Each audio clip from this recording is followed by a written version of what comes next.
Jangan lupa like, comment, and subscribe. Terima kasih.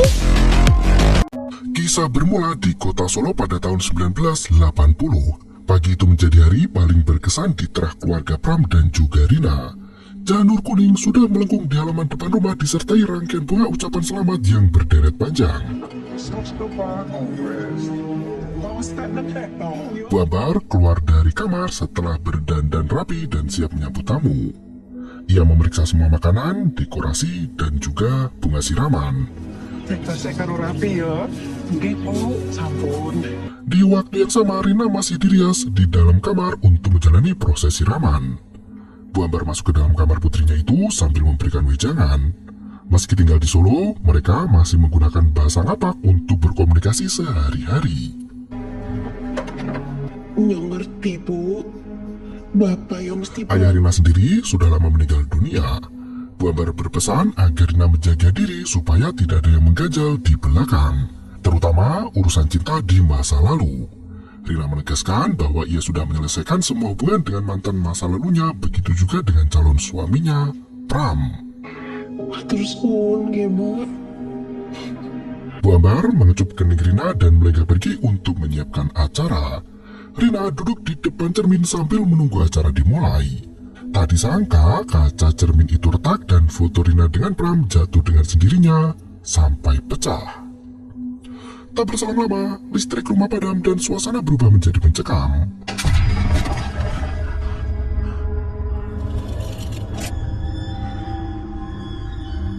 Rina keluar dari kamar untuk mencari ibunya. Bu Ambar langsung meminta Pak Pono untuk mencari generator listrik di balai desa agar acara bisa berlangsung dengan baik. Rina diminta menunggu di dalam kamar karena acara sudah akan dimulai. Rina heran melihat pintu kamar tertutup secara perlahan. Di dalam kamar itu, foto Rina dan Pram kembali terjatuh ke lantai hingga kacanya pecah dan berhamburan. Sekelebat bayangan kakek tua tampak mengintip dari luar pintu. Rina bergegas mengikuti sosok pria tua itu yang melenggang pergi ke arah halaman di belakang rumah. Rina bingung karena sosok kakek berpakaian hitam itu menghilang dalam sekejap mata. Ia justru melihat jejak kaki kotor yang penuh dengan lumpur hitam menuju ke tempat siraman. Bau busuk mulai menyeruak tajam. Rina yang penasaran berjalan mendekati gentong berisi air kembang. Tak disangka,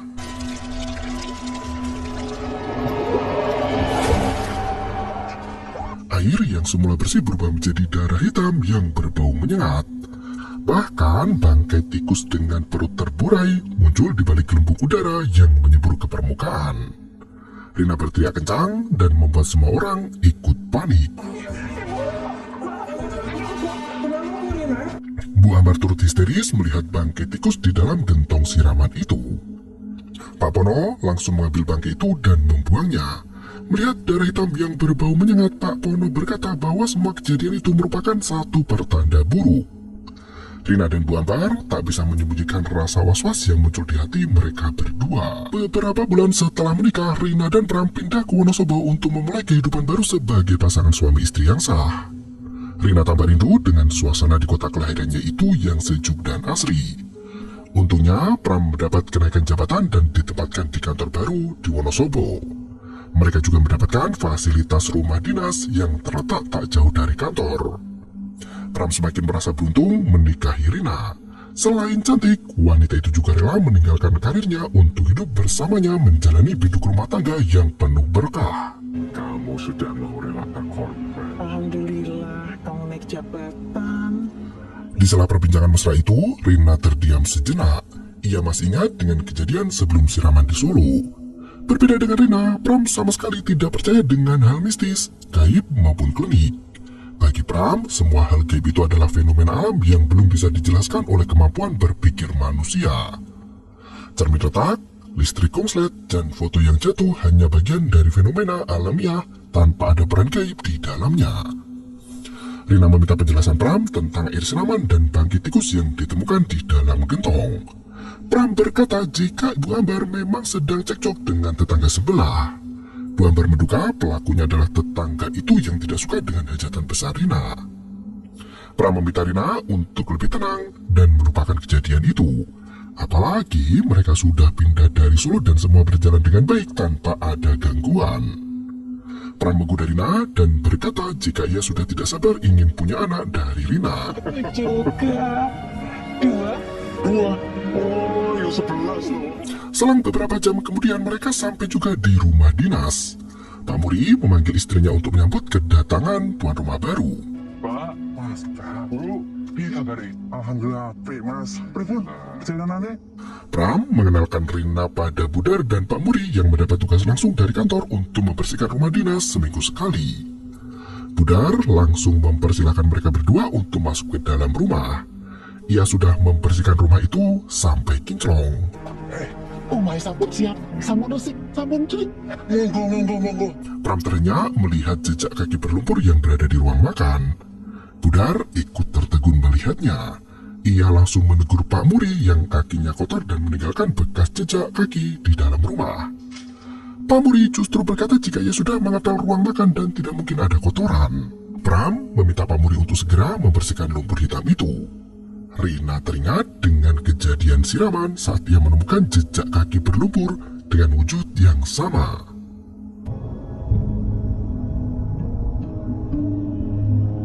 Malam harinya Rina dan Pram mengeluh kepanasan sampai tak bisa tidur. Keringat mengucur deras membasahi pakaian apalagi tidak ada kipas angin di rumah dinas itu. Pagi harinya Pram membawa pulang kipas angin dari kantor. Budar menghampiri Rina yang sibuk membersihkan kipas angin itu. Ia memberi kabar jika tetangga sekitar dan Pak RT bersedia membantu untuk mengadakan acara selamatan rumah baru nanti malam. Budar iseng bertanya mengapa Rina membutuhkan kipas angin padahal cuaca di Wonosobo cenderung dingin dan sejuk. Rina mengaku panasan semalaman suntuk sampai tak bisa tidur. Budar langsung heran dan berkata jika tadi malam suhu di desa mereka itu lebih dingin dari biasanya. Rina hanya terdiam termenung sambil memikirkan ada pertanda apa dari semua hal yang terjadi di sana. Malam harinya Rina menyiapkan segala kebutuhan dapur untuk menjamu warga yang datang. Budar turut mengurus semua makanan dan minuman yang masih kurang.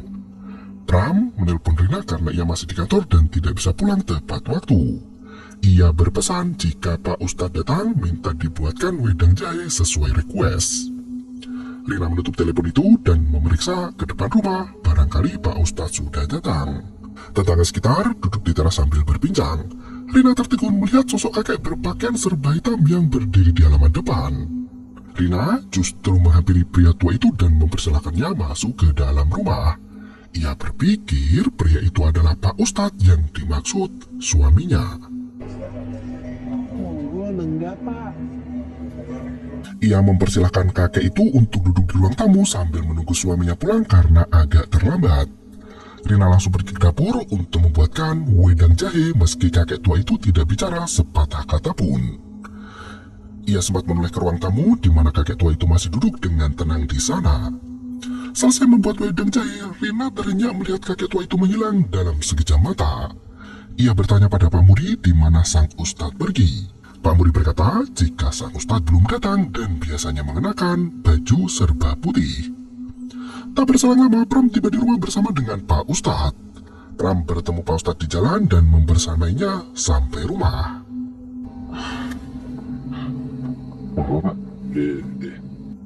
Setelah mempersilahkan Pak Ustadz masuk, Rina menceritakan tentang sosok kakek berbaju hitam yang menghilang begitu saja. Pram kembali berpikir logis dan mengatakan jika kakek itu mungkin warga sekitar rumah yang melintas. Pak Ustadz memulai acara malam itu dengan pembacaan Al-Fatihah. Ia pun mendoakan agar Pram dan Rina mendapat keberkahan selama tinggal di rumah dinas itu. Al-Fatihah. Saat semua orang sibuk membaca Fatihah, Rina tertegun melihat sosok kakek yang menoleh ke arahnya.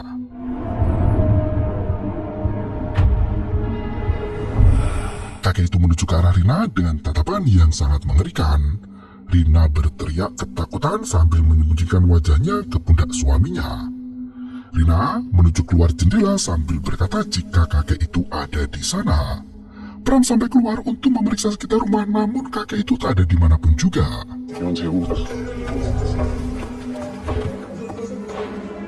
Ada apa, Rin? Dia dulu di situ, Mas. Pagi harinya, Rina baru menyadari hanya dirinya yang bisa melihat sosok kakek itu. Pram berusaha menenangkan hati istrinya sambil bersiap-siap berangkat bekerja. Ia sudah meminta bantuan Pak Muri untuk mencari siapa sebenarnya sosok kakek tua itu. Namun, dari ciri-ciri yang disebutkan Rina, tak ada warga desa yang seperti itu. Pram meyakini sosok yang dilihat Rina adalah orang iseng atau kakek yang tersesat dan masuk ke dalam rumah mereka. Ia meminta Rina untuk mengunci semua pintu dan jendela saat ia tidak ada di rumah. Insya Allah. Aman, Beb. Malam harinya, Rina lagi-lagi kepanasan sampai terbangun dari tidur lelap. Ia buru-buru pergi ke kamar mandi sampai tak menyadari ada sosok kakek di ujung tembok. Saat Rina mandi, sosok kakek itu tampak mengintip dari kaca pintu buram. Rina masih belum menyadari hal itu dan bergegas kembali ke kamar. Ia duduk di depan cermin sambil mengeringkan rambutnya yang basah. Di saat itulah Rina melihat bayangan kakek cabul yang tidak memakai busana. Kakek itu hanya menuju ke arah Rina dan menghilang dalam sekejap mata. Rina yang ketakutan bergegas tidur lagi. Tak disangka sosok kakek tua itu sudah bertengger di atap rumah. Seketika itu,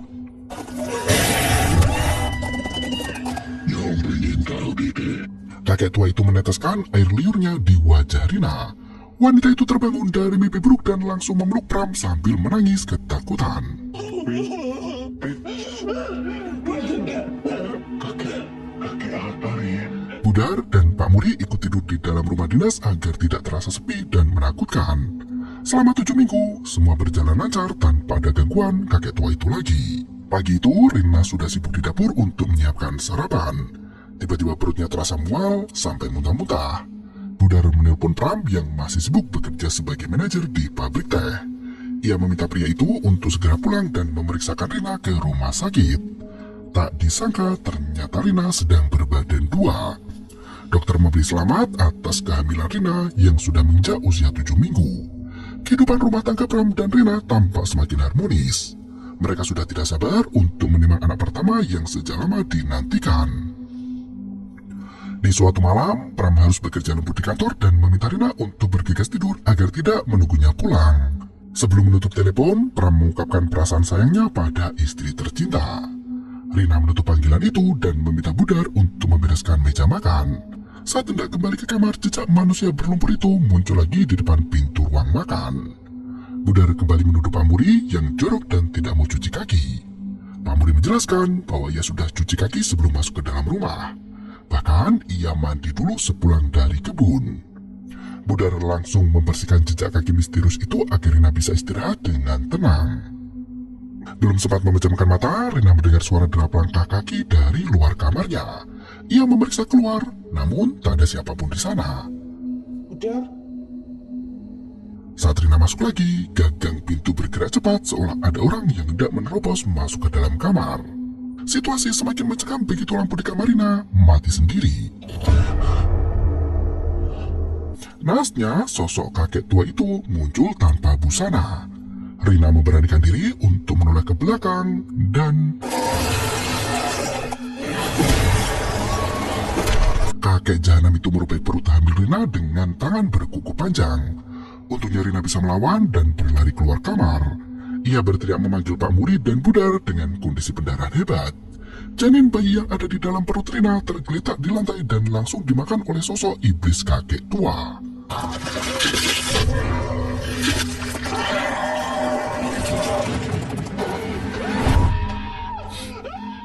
Ternyata Rina mimpi buruk lagi.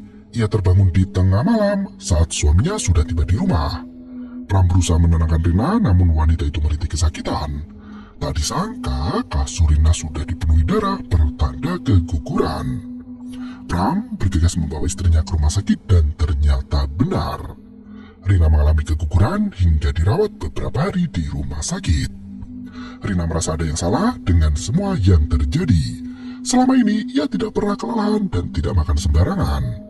Menurut logika, seharusnya kandungan di perut Rina akan baik-baik saja. Ia menceritakan mimpinya di mana sosok kakek tua itu menelan janin bayinya yang keguguran. Ia menerima bukti bekas luka sayatan di perut yang muncul setelah memimpikan sosok kakek itu. Pram tak mau membahas sosok kakek itu lagi dan meminta Rina untuk berpikir lebih logis. Ini semua ada hubungannya, Mas. Setelah keguguran anak pertama, kehidupan mereka terasa hambar dan menyedihkan. Rina meminta Pak Muri untuk mencari orang pintar yang bisa diundang ke rumah. Ia meminta agar Pram tidak tahu tentang kedatangan orang pintar itu. Pak Muri langsung menjemput Mbah Narto yang merupakan praktisi supranatural.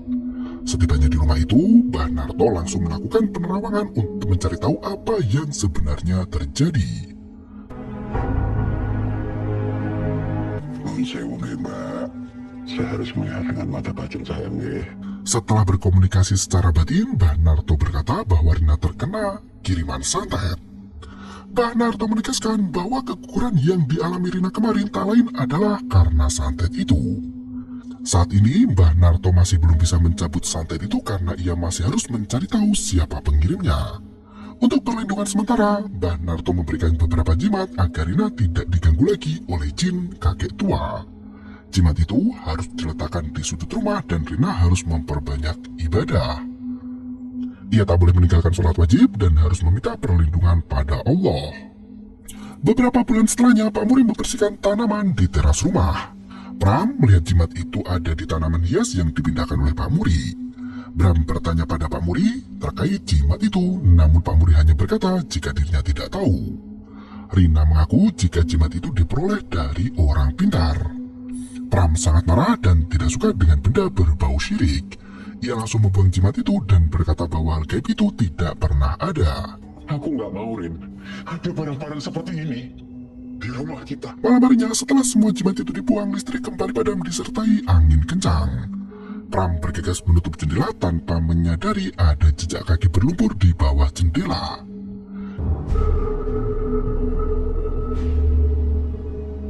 Di tengah malam, Rina merasa gerah dan kehausan. Ia mengambil air dingin di kulkas di mana sosok kakek tua terlihat dari bayangan cermin.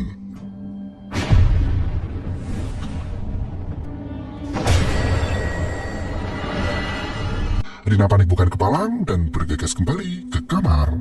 Nasnya, jejak kaki berlumpur itu membuat Rina terpeleset sampai jatuh. Sosok kakek tua itu melompat ke atas tubuh Rina sambil berteriak jika dirinya suka pada Rina.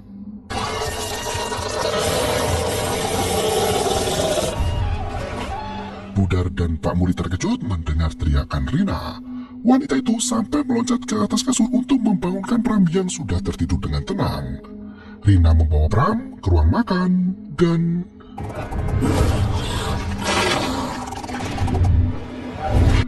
Pram bisa melihat sosok penampakan kakek tua yang kabur melalui jendela. Ia mengajak Pak Muri untuk mengejar iblis itu. Nasnya sosok kakek tua cabul itu terbang ke atap rumah dan bertengger di atas cerobong asap. Pram meminta Pak Muri untuk memeriksa ke atap rumah dengan menggunakan tangga. Tak disangka mereka menemukan bungkusan kain putih yang sudah lusuh dan berbau busuk. Saat dibuka, kain itu berisi gerabah yang penuh dengan tanah lumpur kuburan. Bayani ki, koyo kirim aja. Mbah Narto diminta datang lagi ke rumah mereka itu.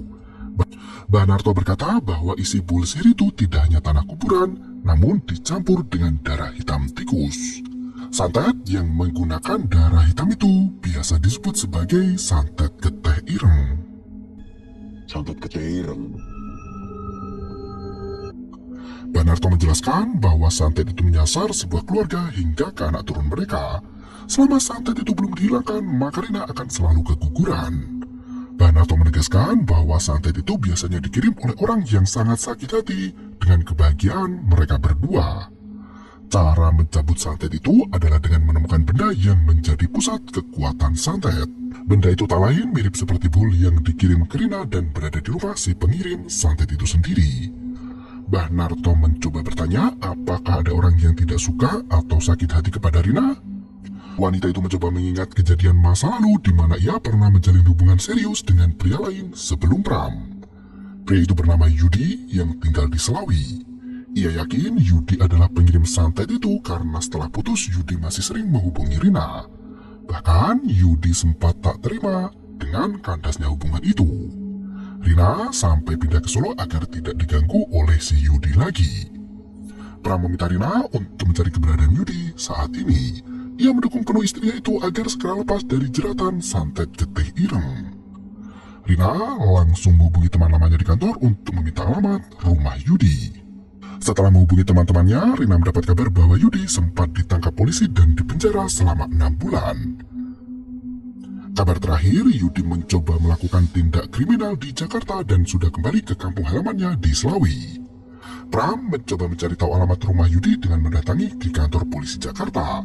Sembari menunggu info validnya, Pram dan Rina memperkuat keimanan mereka dengan rutin sholat jamaah. Jimat dari Banarto pun kembali terpasang di setiap sudut rumah. Kala itu sudah memasuki tahun 1981 di kehamilan Rina yang kedua. Usia bayi dalam perut Rina sudah menginjak ke 7 bulan. Berkat ibadah yang tiada henti dan meminta pertolongan pada Allah, biduk rumah tangga mereka berdua kian mesra tanpa hambatan. Pram semakin tidak sabar untuk menimang buah hati pertama. Dering telepon berbunyi di mana teman lama Rina mendapat kabar terbaru tentang keberadaan Yudi. Setelah keluar dari penjara, Yudi numpang hidup di rumah kakaknya yang masih berada di desa Selawi. Setelah mendapat alamat lengkapnya, Pram dan Banarto langsung mengunjungi rumah itu. Karena Rina sedang hamil besar, Pram meminta ibu mertua untuk menemani Rina di rumah dinas. Sesampainya di tujuan, Banarto mengaku tak bisa merasakan keberadaan bulan itu di rumah kakaknya Yudi. Pram mencoba untuk bertemu dengan mantan istrinya itu, tapi ternyata Yudi sudah meninggal dunia 1 tahun yang lalu. Pria itu terkena musibah longsor saat bekerja di tambang kapur. Pram langsung menelpon Rina untuk mengabarkan hal itu.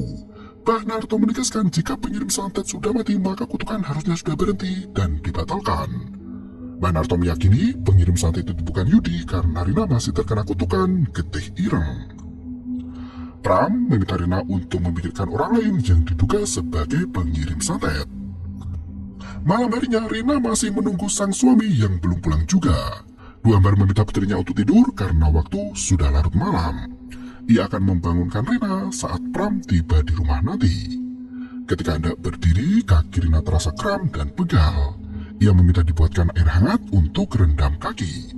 Tak disangka jejak kakek tua itu muncul lagi di bawah jendela. Rina panik melihat sekelebat bayangan kakek cabul yang melesat kian kemari. Bu Ambar ikut lari menghampiri putri tercinta. Nasnya semua pintu terkunci rapat disertai listrik rumah yang tiba-tiba padam. Bu Ambar, Pak Muri dan Budar tidak bisa menyelamatkan Rina karena ibu hamil itu terisolasi di ruang tamu.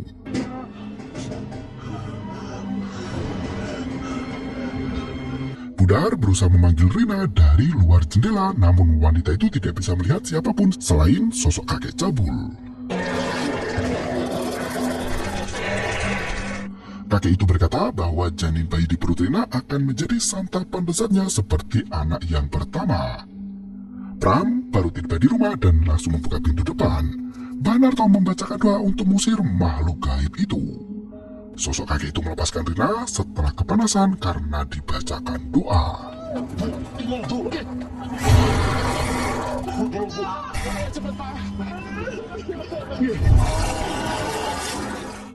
Budar, Pak Muri dan Pram membantu Rina untuk melahirkan saat itu juga. Anak itu lahir dengan disaksikan oleh iblis kakek cabul. Untungnya Banarto berhasil mengusir iblis bengis itu di mana listrik kembali menyala. Karena lahir sebelum HPL, bayi mereka harus masuk ke inkubator. Banarto menjenguk rumah sakit dan memberi peringatan. Meski Rina berhasil melahirkan bayi, bukan berarti santetnya juga pergi. Santet itu justru masuk ke tubuh bayi dan mengincar nyawa bayi itu juga. Anak Rina tidak bisa tumbuh normal seperti anak lainnya. Mereka harus mencabut santet itu sampai tuntas agar Rina bisa hidup normal. Kakek tua itu akan kembali saat usia anak Rina menginjak ke 7 tahun. Pola itu ditemukan Banarto dari hitungan gangguan pertama yang merupakan 7 hari setelah pernikahan, 7 minggu kehamilan, dan 7 bulan saat melahirkan. Benar saja, di tahun 1988 saat usia anak Rina menginjak 7 tahun, anak itu sama sekali tidak bisa bicara. Rina memberi anak pertama dengan nama Dwi yang artinya 2 karena anak pertamanya dulu keguguran. Pagi itu Rina panik mencari Dwi yang menghilang saat bermain di ruang tengah. Bu Ambar pun masih menemani di rumah dinas itu untuk menjaga cucu satu-satunya. Rina panik mencari keberadaan Dwi yang menghilang dari dalam rumah. Tak disangka gadis kecil itu bermain di kebun teh sendirian dengan membawa pisau dapur yang sangat tajam. Rina membujuk Dwi untuk menyerahkan pisau itu padanya. Dwi justru menyabet tangan Rina dengan pisau itu dan langsung melarikan diri. Rina mengejar anak gadisnya yang lari masuk ke dalam kamar. Dengan tangan berdarah, Rina menghampiri putri kecilnya yang meringkuk di sudut ranjang. Bercak darah terlihat mengotori lantai kamar dan membuat Rina semakin khawatir dengan kondisi putrinya. Tak disangka,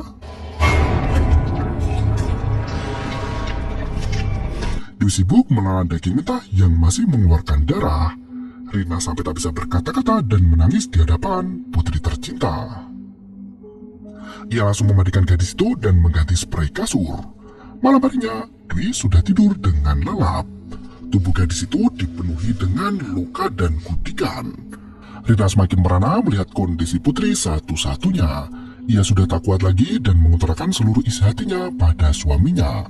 Rina mendesak Pram untuk mencari cara agar santet itu dicabut. Pram menjelaskan bahwa ia dan Banarto masih terus memburu siapa pengirim santet itu. Selama 7 tahun, Pram berusaha terus menelisik ke masa lalu, namun semua usaha itu terasa sia-sia. Rina khawatir dengan kondisi putrinya yang sudah memasuki usia 7 tahun. Ia yakin cepat atau lambat kakek tua itu pasti akan datang lagi. Pram berkata nanti siang Banarto akan membawa orang pintar yang lebih hebat dari dirinya. Orang pintar itu sudah tersohor di kalangan para dukun. Mereka adalah pasangan bapak dan anak yang berasal dari Banyuwangi. Pram sudah meminta agar rumahnya dipagari dengan pagar gaib yang sangat kuat. Ia yakin sosok kakek cabul itu tidak akan memasuki rumah dan tidak bisa mengambil Dwi. Siang berikutnya, Banarto membawa Pak Yai dan putranya Mas Aryo untuk datang ke rumah Pram. Mereka langsung menyiapkan segala kebutuhan ritual untuk memagari rumah itu. Karena dia pasti akan berusaha keras untuk masuk. Pagar ini kekuatannya seperti benteng untuk pertahanan kita. Pak Yai menjelaskan bahwa pagar itu berguna sebagai benteng pertahanan yang bisa menghalau bangsa gaib agar tidak masuk ke rumah mereka. Kakek cabul itu akan datang lagi di tengah malam saat Dwi berulang tahun yang ke-7. Dumateng panjenengan kula sami pasrah. Pak Yai dan Mas Aryo meminta perlindungan Allah dengan media pagar gaib yang bisa menyelamatkan nyawa mereka dari gangguan makhluk astral. Sebelum tidur, Pram mengajak Bu Ambar dan Rina untuk sholat berjamaah. Dwi sudah terlelap di mana Rina dan Pram berjaga di dalam kamar. 5 menit sebelum jam 12 malam, Dwi dibawa ke ruang tengah dan dikelilingi oleh keluarga. Pak Yai memberi arahan agar semua orang fokus menjaga Dwi dan berani menghadapi kemunculan kakek cabul. Tepat jam 12 malam, angin berembus perlahan dan membakar pagar gaib yang sudah dipasang oleh Pak Yai. Lampu mulai padam disertai kaca jendela yang pecah diterpa angin kencang. Dwi terbangun dari tidurnya seolah mengetahui akan kedatangan kakek cabul yang hendak menjemputnya. Pak Yai, Mas Aryo, dan Banarto berdiri melingkari sambil memperhatikan sekitar. Mereka mulai bersiaga untuk mengusir kakek iblis itu yang masih bersembunyi di balik tabir kegaiban. Pak Yai dan Mas Aryo diserang oleh iblis hingga terlempar jauh. Banarto meminta semua orang untuk masuk ke dalam kamar. Kakek iblis itu muncul di hadapan Banarto yang dianggap paling lemah.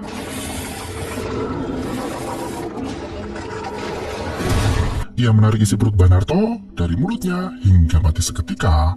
Pram dan Pak Muri berjaga di balik pintu kamar. Nasnya iblis itu sudah menjebol dengan mudah. Jangan! Hei, jangan sampai! Pak Yai bangkit dari pingsannya dan mengajak iblis itu untuk duel 1 lawan 1. Pak Yai memancing iblis itu untuk menjauhi kamar dan Mas Aryo berhasil menghunuskan pedang suci ke dada si kakek iblis. Anehnya iblis itu tak mau pergi. Kekuatannya melebihi dari apa yang dibayangkan. Meski Pak Yai berhasil mengusir iblis itu, namun pengaruh santetnya masih terasa kuat. Pram memanggil ambulan untuk mengurus jenazah Banarto. Ia harus menjelaskan pada polisi tentang apa yang terjadi. Pak Yai meminta Pram dan Rina untuk berkata jujur satu sama lain. Ia yakin masih ada hal lain yang disembunyikan oleh mereka berdua dalam pernikahan. Ternyata Pram mencurigai satu orang yang dulu pernah hadir dalam hidupnya. Ia belum menceritakan hal itu kepada Rina karena tidak punya cukup bukti yang mengarah ke satu orang itu. Pram menyebutkan satu nama, yaitu Mawar. Gadis itu adalah rekan kerja Pram saat bertugas di luar kota. Saat itu Pram berpacaran beda kota dengan Rina. Mawar menjadi gadis simpanan yang bisa digunakan kapanpun juga, bahkan sampai living together. Nasnya Pram tetap memilih untuk menikahi Rina. Hal itu membuat Mawar tak terima.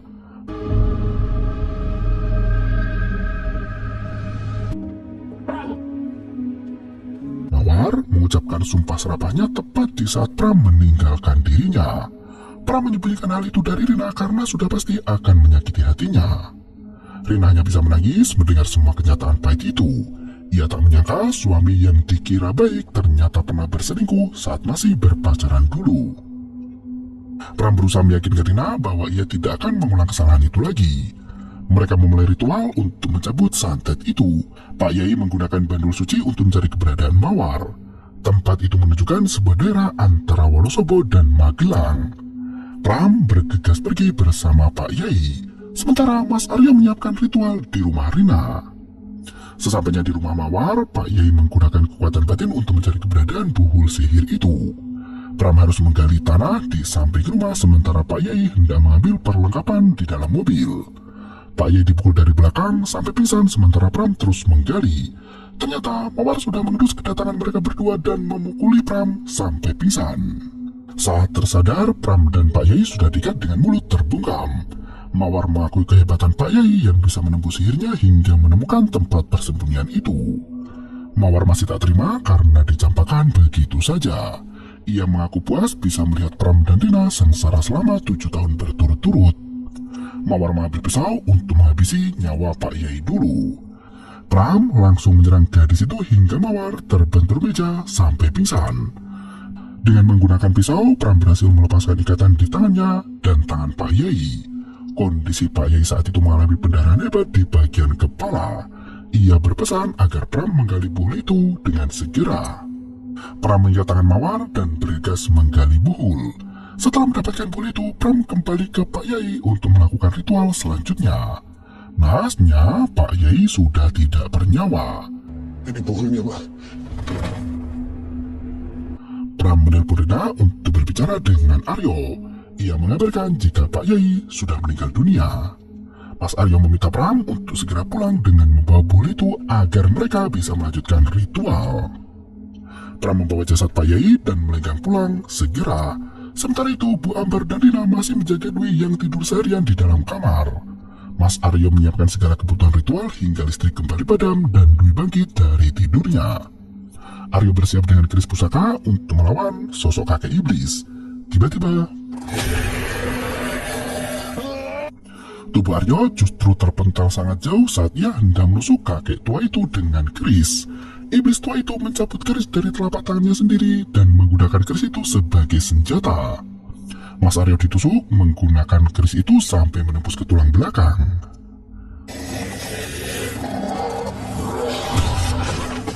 Rina berlari ke kamar di mana Dwi sudah menghilang dan ibunya dicekik oleh iblis.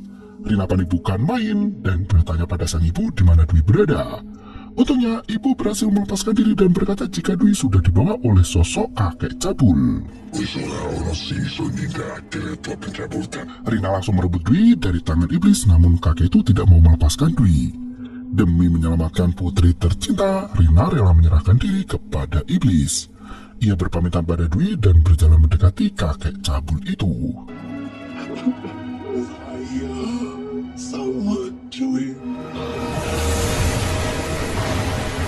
Tak berselang lama, listrik menyala kembali di saat Pram baru tiba di rumah. Bu Ambar langsung mengabarkan jika Rina hilang diculik setan.